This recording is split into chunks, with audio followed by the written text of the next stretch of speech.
ये कहानी हमारे एक व्यूअर अमित ने भेजी है। अब मैं आपको उसी के नज़रिया से ये कहानी सुनाऊंगा। ये बात 2012 की है, जब मैं पिट्स पिलानी में इंजीनियरिंग कर रहा था। कॉलेज का फर्स्ट ईयर था और मुझे गांधी भवन हॉस्टल में रूम नंबर 138 अलाउ हुआ था।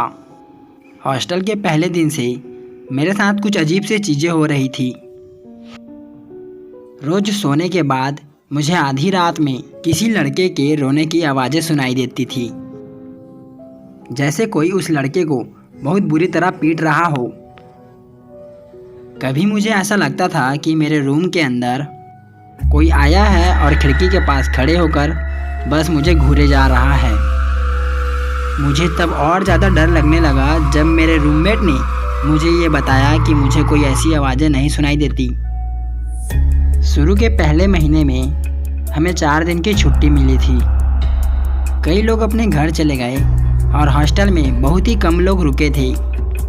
मेरा रूममेट भी अपने घर चला गया था और मैं अपने रूम में अकेला था।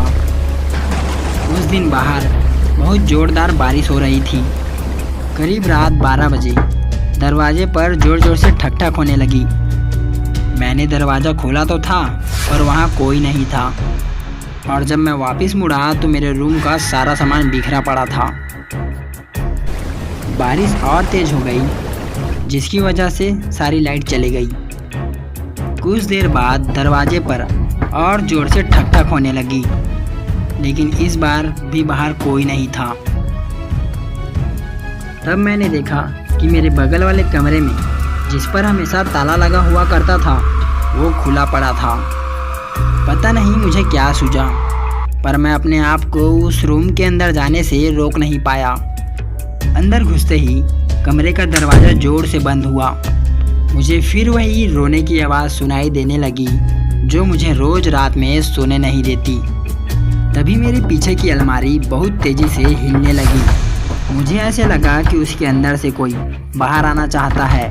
इतने में ही मुझे खिड़की टूटने की आवाज़ सुनाई दी, और जैसे ही मैं पीछे मुड़ा, कड़कती बिजली की रोशनी में पंखे से लटकी एक लड़के की लाश दिखी। मैं वो देख के बहुत बुरी तरह घबरा गया और उस कमरे से निकलकर नीचे गार्ड के पास भागा और उसे सब कुछ बताया। वो गार्ड मुझे वापस रूम नंबर 137 में ले गया। जो मैंने देखा उससे मेरे होश उड़ गए। उस कमरे में ताला लगा था।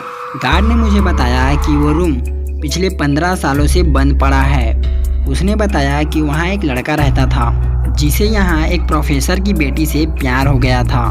प्रोफेसर को उनका रिश्ता बिल्कुल भी मंजूर नहीं था, और कस्टल पेस्ट के एक दिन उस प्रोफेसर ने उस लड़के को पंखे से लटकाकर मार डाला, और उस लड़के का नाम भी अमित था।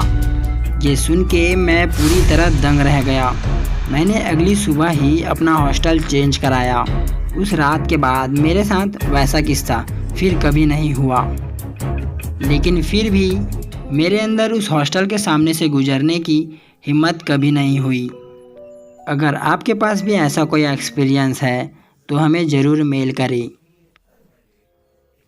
सब्सक्राइब करें और सुनिए हर संडे एक ऐसी सच्ची हॉरर स्टोरी।